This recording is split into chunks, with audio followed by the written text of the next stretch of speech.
क्या इस जन्म के कर्मों का फल इसी जन्म में मिलता है?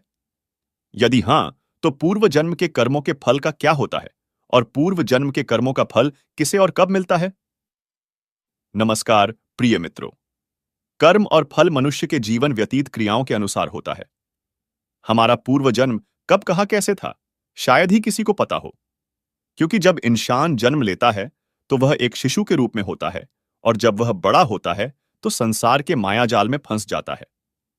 इंसान के कर्मों का फल उसके जीवन के आधार के अनुसार होता है। तो पुनर्जन्म क्या है, और क्या हमारे कर्म जन्म से लेकर मौत तक हमारा अनुसरण करते हैं? गीता में भगवान श्री कृष्ण ने अर्जुन को यह बात समझाई थी कि लोगों को उनके कर्मों का फल हमेशा मिलता है। आपने महसूस किया होगा कि जो लोग अच्छे कर्म करते हैं वो परेशान रहते हैं, वहीं जो बुरे कर्म करते हैं वो खुशी से रह रहे होते हैं। अच्छे कर्म करने वाले परेशान होते हैं कि आखिर उन्हें इतनी परीक्षा क्यों देनी पड़ रही है, जबकि जो अधर्म की राह में हैं वो खुश हैं और जिंदगी का लुत्फ उठा रहे हैं। अगर आपके मन में भी ये सवाल आया है तो आज हम आपको इसका जवाब देंगे। ये जवाब वो है जो भगवत गीता में लिखा है और जो श्री कृष्ण ने अर्जुन को दिया था। भगवत गीता में वर्णित कथा के अनुसार जब भी अर्जुन के मन में कोई दुविधा होती थी तो वो श्री कृष्ण के पास पहुंच जाते थे। एक बार की बात है, अर्जुन ने भगवान श्री कृष्ण से आकर कहा कि वो दुविधा में हैं और इसका जवाब वो श्री कृष्ण से चाहते हैं। श्री कृष्ण ने पूछा कि क्या सवाल है?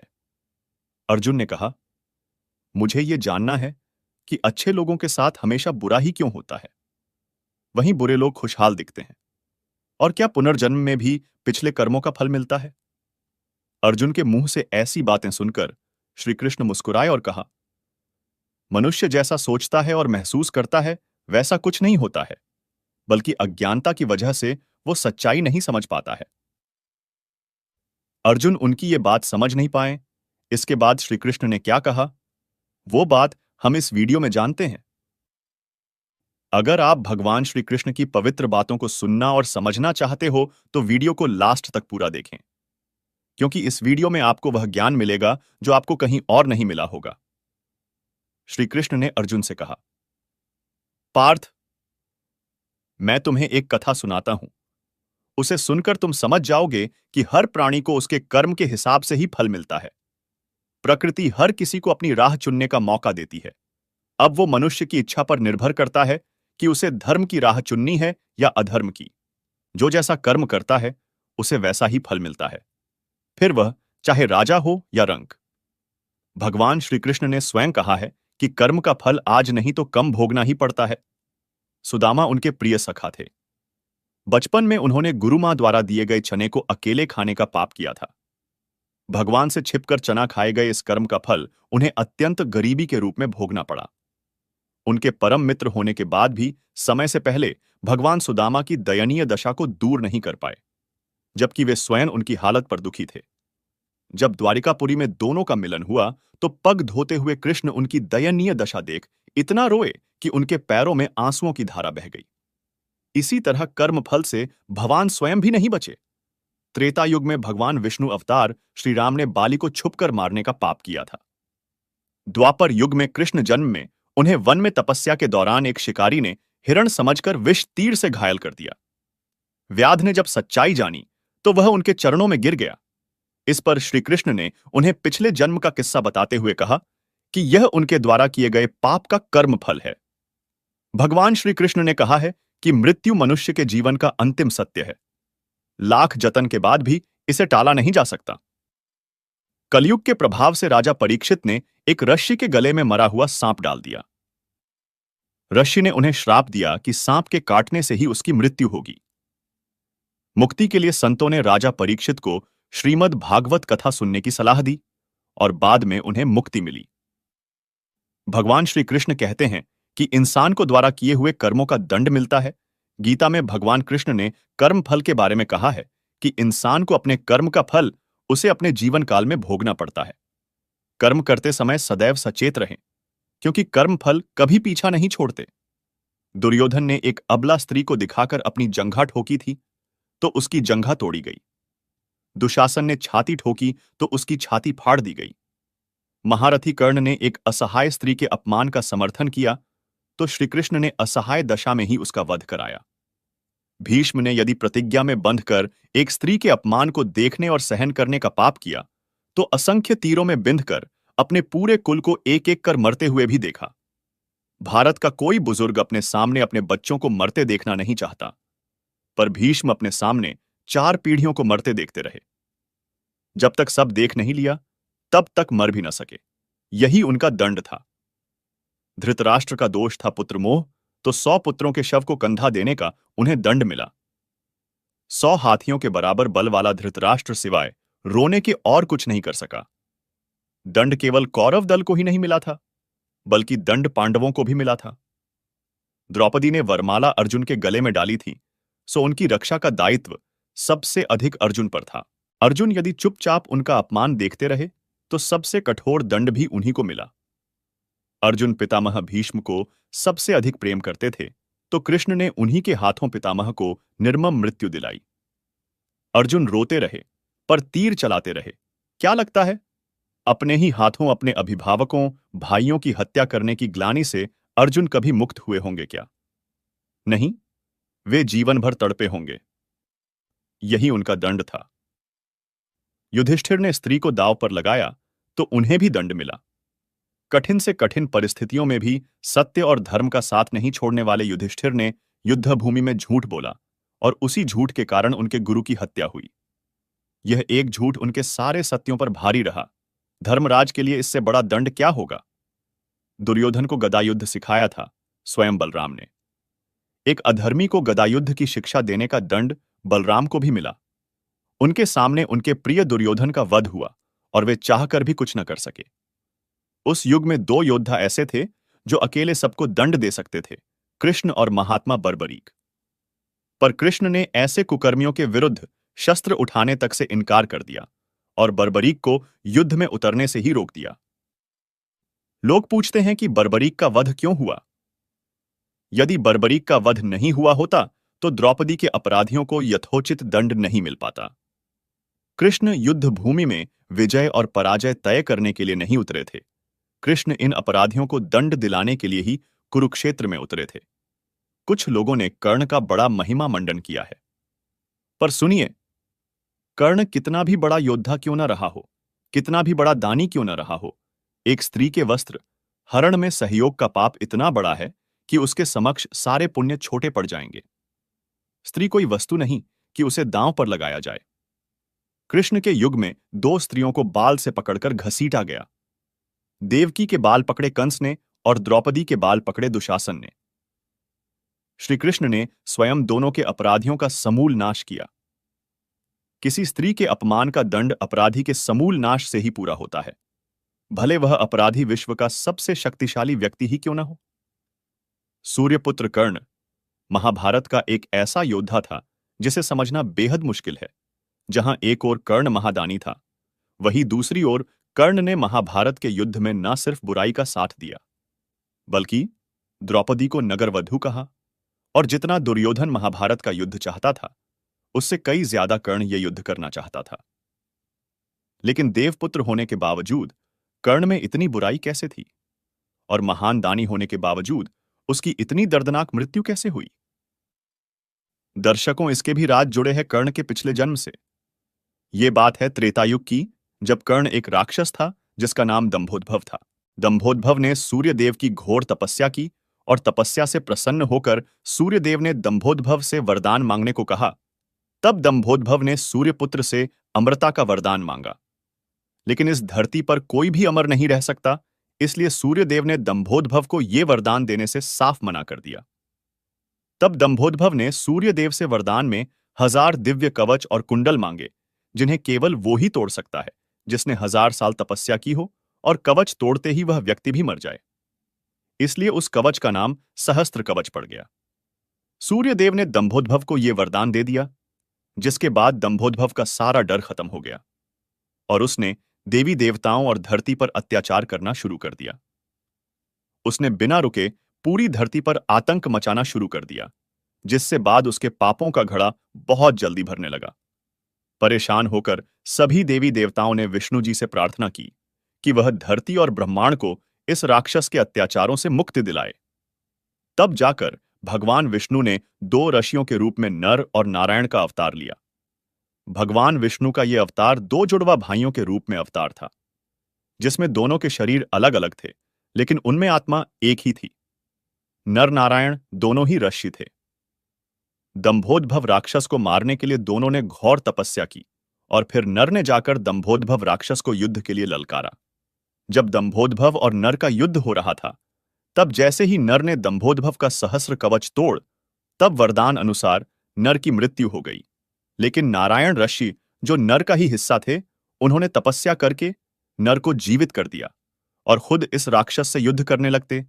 फिर जब वह भी एक कवच तोड़ देते और उनकी भी मृत्यु हो जाती, तब तक नर उन्हें तपस्या करके वापस जीवित कर देते और फिर दंभोदभव राक्षस से युद्ध करके उनका कवच तोड़ देते।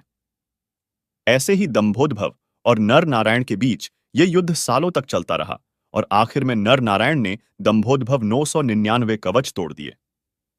अब केवल एक कवच बचा रह गया था। तब घबराकर दंभोदभव राक्षस ने सूर्यदेव से आश्रय मांगता है। सूर्यदेव के अनुरोध पर नर नारायण उसे छोड़ देते हैं। फिर द्वापर युग में जब कुंती भगवान सूर्य का आह्वान करती है, तब भगवान सूर्य इस आखिरी सहस्र कवच को ही उन्हें पुत्र रूप में देते हैं। इसीलिए इस जन्म में दंभोदभव राक्षस यानी कि कर्ण उस एक बचे कवच कुंडल के साथ जन्म लेता है। लेकिन आज अपने पिछले जन्म में राक्षस रूप में कर्ण ने जितने भी बुरे कर्म किए थे, उनका पहल कर्ण को अपने इस जन्म में भोगना पड़ा। पिछले जन्म के अपने दुष्कर्म की वजह से और बुरी प्रवृत्ति की वजह से कर्ण की दुर्योधन जैसे दुष्ट इंसान से दोस्ती हुई। भले ही कर्ण भी पांडवों का ही भाई था, उसके बावजूद उसने हमेशा अधर्म का साथ दिया। तभी चाहे कुछ भी हो जाए, पर बुरे कर्मों का फल आपको भुगतना ही पड़ता है। फिर उससे बचने के लिए भले ही आप कितने भी जन्म ले लो। इसलिए दंभोदभव राक्षस के कर्मों का पूरा फल देने के लिए नारायण ऋषि ने द्वापर युग में कृष्ण के रूप में अवतार लिया और नर ऋषि ने अर्जुन के रूप में अवतार लिया। और द्वापर युग में अपने अवतार लेने के पीछे जो उनकी योजना थी, उसे पूरा करने के साथ ही कर्ण का यह आखिरी कवच और जीवन भी खत्म कर दिया। महाभारत में भी इसलिए कर्ण भले ही एक पल के लिए सभी पांडवों से युद्ध ना करता, लेकिन वह अर्जुन से युद्ध करके उसे मृत्यु के घाट उतार देना चाहता था। कर्ण को अपने पिछले जन्म की वजह से ही अर्जुन से बैर था। आखिर में कर्ण जीवन के कष्टों को भोगकर मुक्त हुआ और अंत में वापस सूर्यलोक में प्रवेश कर गया। दोस्तों, कर्ण की जीवन की यह गाथा सुनकर हमें यह शिक्षा मिलती है कि अगर आप बुरे कर्म करते हो, कितने भी पाप करते हो, आपको उनका फल एक ना एक दिन तो जरूर भोगना पड़ता है। आप अपने कर्मों के फल से कहीं भागकर नहीं जा सकते। अगर आप अच्छे हो और अच्छे कर्म करते हो, तब भले ही आपको उसका फल लेट मिले, पर मिलता जरूर है। वही अगर आप बुरे कर्म करोगे, तब भी आपको कभी ना कभी उसका फल भोगना ही पड़ेगा। इसलिए हमें हमेशा धर्म की राह पर चलना चाहिए और अच्छे कर्म करने चाहिए। कर्ण की वास्तविक मां कुंती थीं और कर्ण और उनके 6 भाइयों के धर्मपिता महाराज पांडु थे। कर्ण के वास्तविक पिता भगवान सूर्य थे। कर्ण का जन्म पांडु और कुंती के विवाह के पहले हुआ था। कर्ण दुर्योधन का सबसे अच्छा मित्र था और महाभारत के युद्ध में वह अपने भाइयों के विरुद्ध लड़ा।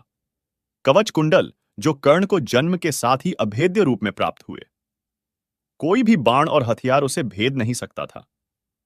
कवच कुंडल, जिसके कारण कर्ण से अर्जुन की सुरक्षा के लिए इंद्र से लेकर कृष्ण तक चिंतित थे, क्योंकि ये कर्ण की त्वचा से अभिन्न रूप में जुड़ा हुआ था और कोई धातु मानव की त्वचा से अभिन्न रूप में चिपकाई नहीं जा सकती। महाभारत युद्ध के 17वें दिन कर्ण के रथ का पहिया जमीन में ढंस गया। तभी अर्जुन ने अपना दिव्यास्त्र निकाला और कर्ण पर वार कर दिया। जैसा साधु ने श्राप दिया था, उसी तरह कर्ण की मृत्यु हो गई। कर्ण की 2 पत्नियां थीं, दोनों ही बहुत सुंदर थीं। अंग देश के राजा कर्ण की पहली पत्नी का नाम वृषाली था। वृषाली से उसको वृषसेन, सुषेण, वृषकेत नामक 3 पुत्र मिले। यह तो सभी जानते हैं कि महाभारत के युद्ध में सबसे शक्तिशाली योद्धा कोई थे, तो वह कर्ण और अश्वत्थामा थे। लेकिन कवच और कुंडल उतर जाने के बाद भी कर्ण इतने शक्तिशाली थे कि वे अर्जुन के रथ को एक ही बाण में हवा में उड़ा देते। कर्ण पूर्व जन्म में एक राक्षस था, जिसे सूर्य की कृपा प्राप्त थी। कर्ण का जन्म होना और जीवन भर यातनाएं भोगना भी उसके पूर्व जन्म का फल था। दोस्तों, जो भी हमें कष्ट मिल रहे हैं, वह हमारे कर्मों के कारण ही मिल रहे हैं और जो भी हमें सुख और खुशियां मिल रही है वह भी हमारे कर्मों के कारण ही मिल रही है। द्रौपदी पांचों पांडवों की रानी थी। वह खूबसूरत और उदार थीं, लेकिन द्रौपदी की पहचान एक साहसी स्त्री के तौर पर ज्यादा की जाती है। द्रौपदी को ही महाभारत युद्ध के लिए जिम्मेदार ठहराया जाता है। वह एक ऐसी महिला थी जो अन्याय और अत्याचार सहकर चुप नहीं रह सकती थी। द्रौपदी का कभी बचपन नहीं था। द्रौपदी के पिता तथा पांचाल के राजा द्रुपद ने द्रौपदी का निर्माण केवल एक ही उद्देश्य से किया था, कुरु राजवंश को नष्ट करने के उद्देश्य से। ऐसा इसलिए क्योंकि कुरु राजवंश ने द्रोण को संरक्षण दिया था, जिन्होंने अपने शिष्यों पांडवों और कौरवों की सहायता से पांचाल पर विजय प्राप्त की थी तथा पांचाल का विभाजन किया था। अत द्रौपदी एक वयस्क के रूप में ही उत्पन्न हुई, जिसे न तो बचपन मिला न पालन पोषण। द्रौपदी के स्वयंवर में दुर्योधन ने भाग नहीं लिया था। द्रौपदी के स्वयंवर में दुर्योधन ने हिस्सा ही नहीं लिया था। इसके पीछे वजह यह थी कि दुर्योधन कलिंग की राजकुमारी भानुमति से विवाह कर चुका था। उसने राजकुमारी से वादा किया था कि वह दूसरा विवाह नहीं करेगा। दुर्योधन ने अपना वादा निभाया भी था। वेद व्यास ने द्रौपदी को उनके बचपन में ही यह बता दिया था कि उनके 5 पति होंगे। द्रौपदी ने वेद व्यास की बात को यह कहकर नकार दिया था कि उनके समाज में जिस स्त्री के एक से अधिक पति होते हैं उसे समाज निकृष्ट समझता है और उनके पिता कभी ऐसा नहीं होने देंगे। द्रौपदी का स्वयंवर होते हुए भी असल मायनों में स्वयंवर नहीं था। द्रौपदी के पिता ने यह शर्त रख दी थी कि जो राजकुमार मछली की आंख पर निशाना लगा पाएगा वहीं राजकुमारी का वरण कर सकेगा। ऐसे में द्रौपदी का वर किस्मत को चुनना था। द्रौपदी का अर्जुन के साथ विवाह तो हो गया, लेकिन उनकी किस्मत में अभी कुछ और ही संयोग लिखा था। अर्जुन जब द्रौपदी को विवाह कर घर लेकर गए तो अपनी मां से कहा कि देखो मां, मैं क्या लाया हुआ। कुंती ने बिना देखे ही अर्जुन को लाई हुई वस्तु को 5 भाइयों में बांटने के लिए कह दिया। बाद में जब उन्हें एहसास हुआ कि अर्जुन कोई वस्तु नहीं बल्कि द्रौपदी को ब्याह करके लाए हैं, तो उन्हें अपनी भूल का अंदाजा हुआ। लेकिन अब मां के वचन को निभाने के लिए द्रौपदी 5 भाइयों की पत्नी बन गई। पुराणों के अनुसार 5 पतियों के बावजूद भी द्रौपदी का कौमार्य आजीवन बना रहा, क्योंकि उन्हें महर्षि वेदव्यास का आशीर्वाद मिला हुआ था। महर्षि वेदव्यास ने ही द्रौपदी का विवाह कराया था। उन्होंने द्रौपदी को वरदान दिया कि जब वह एक भाई से दूसरे भाई के पास जाएगी तो उसका कौमार्य फिर से वापस आ जाएगा। द्रौपदी हर साल दूसरे पति के पास चली जाती थी। इस दौरान किसी दूसरे भाई को द्रौपदी को देखना तक मना था। हर पति के पास जाने से पहले द्रौपदी अग्नि से होकर गुजरती थी, जिससे उनका कौमार्य वापस आ जाता था। द्रौपदी ने 5 पांडवों की पत्नी बनने से पहले एक शर्त रखी थी। द्रौपदी की शर्त थी कि वह किसी और स्त्री के साथ अपनी गृहस्थी कभी साझा नहीं करेंगी। उस समय बहुविवाह प्रथा के बावजूद पांडव इंद्रप्रस्थ में दूसरी पत्नियां नहीं ला सकते थे। हालांकि अर्जुन बाद में द्रौपदी की सहमति से अपनी दूसरी पत्नी सुभद्रा को लाए थे। श्री कृष्ण की सलाह से द्रौपदी ने सुभद्रा को अपने घर में जगह दे दी थी। द्रौपदी 5 पांडवों की पत्नी थी, लेकिन वह अपने 5 पतियों को एक समान प्यार नहीं करती थी। वह सबसे ज्यादा अर्जुन से प्रेम करती थी। लेकिन दूसरी तरफ अर्जुन द्रौपदी को वह प्यार नहीं दे पाए, क्योंकि वह कृष्ण की बहन सुभद्रा से सबसे ज्यादा प्यार करते थे। सभी पांडवों ने द्रौपदी के अलावा भी शादी रचाई, लेकिन द्रौपदी की शर्त के मुताबिक इंद्रप्रस्थ नहीं लाए। द्रौपदी जब किसी एक पांडव के साथ होती थीं, तो अन्य पांडव यात्रा कर अपनी दूसरी पत्नियों के पास चले जाते थे। द्रौपदी का जब भरी सभा में चीरहरण कर अपमान किया जा रहा था, तो उन्हें अपने पतियों पर बहुत भरोसा नहीं था। फिर भी उन्होंने मदद की गुहार लगाई। द्रौपदी के अपने 5 पतियों पर भरोसा न करने के पीछे ठोस वजह थी। द्रौपदी का जब जयद्रथ ने अपमान किया था, तब भी पांडवों ने जयद्रथ से अन्याय का बदला नहीं लिया। निर्वासन के आखिरी वर्ष में द्रौपदी का अपमान करने वाले किच्छुक को भी पांडवों ने नहीं मारा, क्योंकि उन्हें अपना भेद खुल जाने का डर था। अब मित्रों, आप भी सोच रहे होंगे कि आखिर द्रौपदी के किस पाप के कारण उसका भरी सभा में चीरहरण हुआ। तो आइए जानते हैं कि द्रौपदी ने कौन सा पाप किया था, जिसके कारण अनेक योद्धाओं से खचाखच भरे हुए हस्तिनापुर के सभा भवन में उसके वस्त्र उतारकर उसे नग्न करने का प्रयत्न किया गया। जब धर्मराज युधिष्ठिर कौरवों से जुआ में अपना सब कुछ हार गए और द्रौपदी को भी दांव पर लगाकर हार गए, तब दुर्योधन ने अपने भाई दुशासन को द्रौपदी को बीच सभा भवन में लाकर उसके वस्त्र उतारने का आदेश दिया।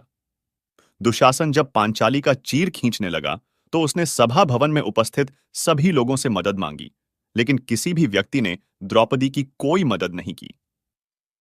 अंत में द्रौपदी ने अपने आप को असहाय जानकर उसने भगवान श्री कृष्ण को याद किया और उनसे अपनी लाज बचाने की प्रार्थना की और उनसे पूछा कि हे भक्तवत्सल, आप तो कहते हो कि मानव को अपने पाप और पुण्य कर्मों का ही फल उसका मान और अपमान कराता है।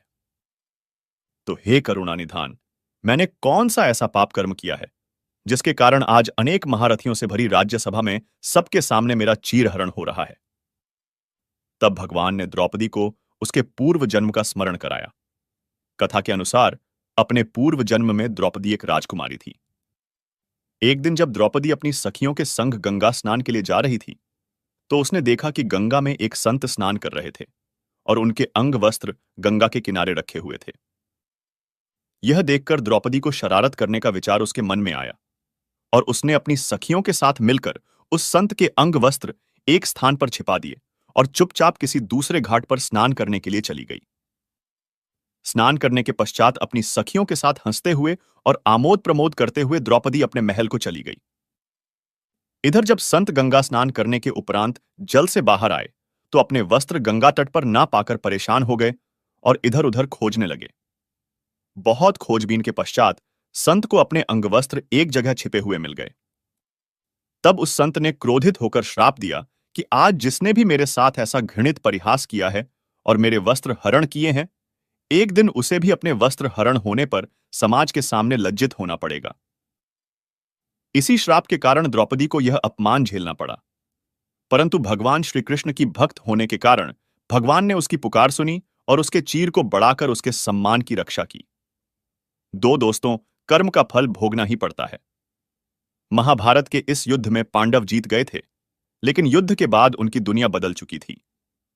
धर्मराज युधिष्ठिर और सर्वश्रेष्ठ धनुर्धर अर्जुन सहित कई योद्धाओं ने इस युद्ध में छल कपट का सहारा लिया। महाभारत के युद्ध के बाद सभी मृत परिजनों और रिश्तेदारों का तर्पण करने के बाद पांडव 1 महीने तक गंगा तट पर रहे। धर्मराज युधिष्ठिर को देखने और उन्हें सांत्वना देने के लिए कई महान ऋषि और संत के आने जाने का क्रम लगा हुआ था। इसी बीच नारद ऋषि भी युधिष्ठिर के पास गए और युधिष्ठिर की मनस्थिति के बारे में पूछा। नारद ने युधिष्ठिर से प्रश्न करते हुए कहा कि हे युधिष्ठिर, अपनी भुजाओं के बल और भगवान कृष्ण की कृपा से आपने इस युद्ध में विजय प्राप्त कर ली। क्या पापी दुर्योधन को परास्त करने के बाद तुम प्रसन्न नहीं हो? मुझे आशा है कि शोक और विलाप आपको नहीं सता रहे हैं। युधिष्ठिर ने उत्तर दिया कि वास्तव में मैंने कृष्ण की कृपा, ब्राह्मणों के आशीर्वाद और भीम और अर्जुन की शक्ति के आधार पर इस युद्ध को जीत लिया है। फिर भी एक गहरा दुख है जो आज भी मेरे दिल में बैठा है। मुझे लगता है कि मेरे अपने लोभ के कारण ही इतना बड़ी संख्या में स्वजनों का वध हुआ है। पुत्र अभिमन्यु की मृत्यु पर द्रौपदी का विलाप देख मैं जीत को हार मानता हूं। युधिष्ठिर ने कहा, इन सभी योद्धाओं के वध के बाद मुझे पता चला कि कर्ण मेरा भाई था। उनका जन्म सूर्यदेव और मेरी मां कुंती के मिलन से हुआ था। उन्हें सारी दुनिया राधा का पुत्र मानती थी, लेकिन वास्तव में वह मेरी मां के सबसे बड़े पुत्र थे। मैंने अनजाने में उन्हें मार दिया। ये बात मुझे अंदर से खाए जा रही है। न तो अर्जुन और ना ही भीम, ना ही दोनों छोटे भाई जानते थे कि कर्ण हमारे सबसे बड़ा भाई हैं। हालांकि कर्ण जानते थे कि हम उनके छोटे भाई हैं। उन्हें इस बात की जानकारी भगवान कृष्ण और मेरी मां ने दी थी। दुर्योधन के साथ उनके घनिष्ठ संबंधों के कारण वह हमारे पक्ष में नहीं आ सके। हालांकि उन्होंने हमारी जान नहीं लेने के लिए वचन दिया था।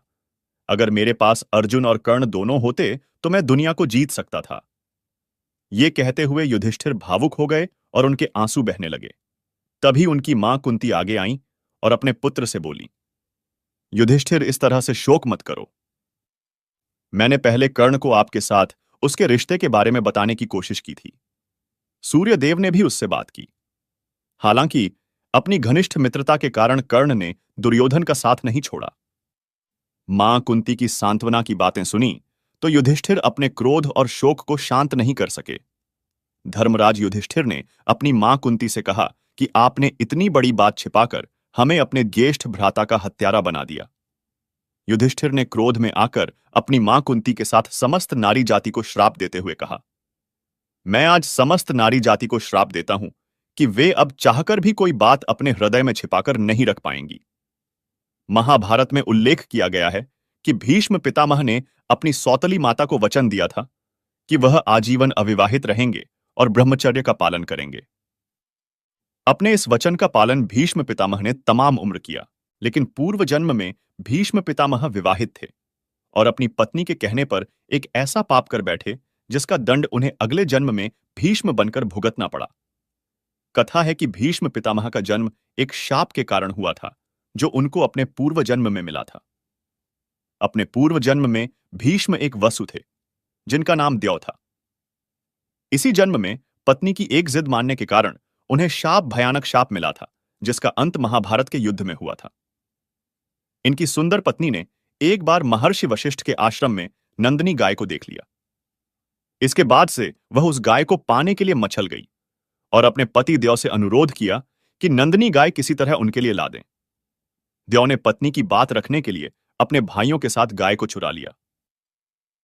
वशिष्ठ मुनि ने जब देखा कि नंदिनी आश्रम में नहीं है तो उन्होंने दिव्य दृष्टि से सारी बातें जान ली। क्रोधित होकर मुनि ने वसुओं को शाप दिया कि तुम सभी का स्वर्ग से पतन होगा और पृथ्वी पर जन्म लेकर अपने अपराध की सजा भुगतनी पड़ेगी। शाप से घबराए वसुओं ने जब मुनि से क्षमा मांगी तो द्यौ के अलावा सभी को क्षमा कर दिया। इससे भीष्म को लंबे समय तक पृथ्वी पर रहना पड़ा, जबकि उनके अन्य भाइयों ने देवी गंगा के गर्भ से जन्म लेकर तुरंत मुक्ति पा लिया। महाभारत के आदि पर्व में इस कथा का उल्लेख मिलता है। व्यक्ति को एक जैसे धन, साधन, सामर्थ्य, सुविधाएं मिलने पर भी उनका समान व्यक्तित्व नहीं बन पाता। एक जैसे मकान में रहकर भी सभी एक जैसा सुख नहीं भोग पाते। एक ही पद पर बैठा आदमी तो इज्जत प्राप्त कर लेता है, परंतु दूसरा नहीं, क्योंकि बाहर से आप कुछ भी ठीक कर लेना, जो व्यवस्था प्रभु की है, जो उसका कर्म सिद्धांत है, वह अपना कार्य अवश्य करेगा। माता पिता बच्चों की उन्नति के लिए प्रयास करते हुए सोचते हैं कि हमने इनकी किस्मत बना दी, परंतु किस्मत लिखने वाला तो आदमी नहीं विधाता है। जो वह लिखता है वह जरूर सामने आता है। मनुष्य किसी के भाग्य का निर्माण नहीं कर सकता। मनुष्य का स्वभाव है कि वह हमेशा दूसरों को दोष देता है, परंतु वह जो भी दुख भोग रहा है वह कर्मों का फल है। आपके कर्मों के अनुसार आपको सुख भी मिलेगा और दुख भी। कोई भी कर्म बिना फल दिए समाप्त नहीं होता। कोई भी कर्मों का फल प्राप्त किए बिना मुक्त नहीं हो सकता। कर्म के आगे किसी का जोर तथा रिश्वत भी नहीं चलती। कर्म एक स्वतंत्र सत्ता है और जीव को प्राणियों को कर्म करने का स्वतंत्र हक है, और कर्म फल भी कर्म स्वभाव से ही प्राप्त होता है। कर्म का फल कोई परमात्मा नहीं देता। व्यक्ति जो करता है वही उसे मिलता है। अच्छे कर्म करता है तो अच्छा फल मिल जाता है, बुरे कर्म करता है तो बुरा फल मिल जाता है। पक्का हुआ आम कभी कड़वा नहीं हो सकता, वो सदैव मीठा ही रहता है।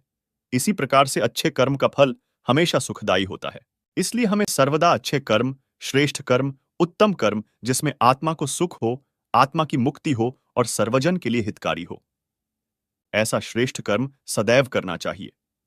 प्रभु महावीर इस संदर्भ में कहते हैं कि आत्मा स्वयं करता है, स्वयं भोगता है। आत्मा स्वयं मित्र और स्वयं शत्रु है। इसी बात को कर्मयोगी श्री कृष्ण कहते हैं कि कर्म करते जाओ, फल की इच्छा मत करो। अच्छे बुरे कर्मों का फल तुम्हें स्वयं ही मिलेगा। इसी बात को भगवान बुद्ध कहते हैं कि अच्छे कर्मों का परिणाम अच्छा ही होता है और बुरे कर्मों का परिणाम बुरा ही होता है। संत ने कहा कि व्यवहारिक दृष्टि से भी कोई मनुष्य मदिरा पीने का कर्म करता है तो मदिरा पीने का परिणाम उस मनुष्य को मिलता है। इसके विपरीत कोई व्यक्ति शहद पीने का कर्म करता है तो उसकी जिह्वा मीठी हो जाती है। ठीक इसी प्रकार से सब कर्मों का अपना स्वभाव है। वह अपने कार्य अनुसार, कर्मानुसार अपना स्वभाव छोड़ता है। भगवान श्री कृष्ण ने गीता में बताया है कि बुरे कर्मों का त्याग करना चाहिए तथा अच्छे कर्म सदैव करने चाहिए। अच्छे कर्म करने पर भी अभिमान नहीं रखना चाहिए। उन्होंने कहा कि निरपेक्ष भाव से अच्छे श्रेष्ठ कर्म सदैव करने पर परमात्मा की प्राप्ति होती है। संसार के प्रत्येक प्राणी को अपने कर्मों का फल भोगना ही पड़ता है। इससे मुक्ति कभी नहीं मिलती है। यह बात और है कि किस कर्म का फल कब मिलता है। जो कर्म ज्यादा होते हैं उसे बाद में तथा जो कम होते हैं उसे पहले भोगने को मिलता है। वैसे इसका कोई एक ही पैमाना ना होकर परिस्थिति तथा दैवी कृपा से निर्धारण होते देखा या सुना गया है। यदि अच्छे कर्म ज्यादा हैं तो बुरे कर्मों का फल इसी जन्म में तथा अच्छे का फल अगले जन्म में या इसी जन्म के बाद के दिनों में भोगने को मिलता है। तो दोस्तों, कैसा लगा आज का आपको यह वीडियो? दोस्तों, उम्मीद है कि आज के बाद आप भी अच्छे ही कर्म करोगे और बुरे कर्मों से मुक्ति पाओगे। साथ ही ऐसे ही वीडियो और पाने के लिए हमारे चैनल को सब्सक्राइब करें और वीडियो को लाइक करें और कमेंट में जय श्री राधे कृष्णा जरूर लिखिए। आपका कल्याण हो, आपका दिन मंगलमय हो। धन्यवाद। जय श्री कृष्णा, राधे राधे।